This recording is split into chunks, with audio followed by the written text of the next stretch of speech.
এই বাতার কাটটা চান্দাবাজদেরকে চান্দা কাট দেও। বিএনপি কি রাজনীতি করবো নাকি জনগণের সাথে মস্করা করবো কোনটা?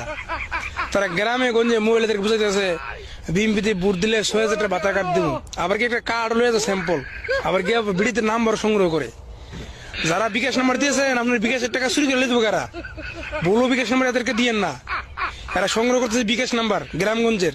আপনাদের বিকাশে যে টাকা লেনদেন করবেন না এই টাকা তারা ফোন করবে আপনার নামে ৬০০০ টাকা ঢুকতেছে, কোড নাম্বারটা দেন, একথা কয়ে বিকাশের টাকা চুরি করে দেবো গা।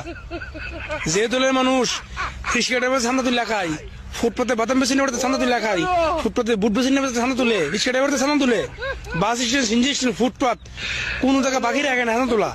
ওরা আপনার বিকাশের টাকা থইব, বিকাশের টাকা চুরি করে দেবো গা।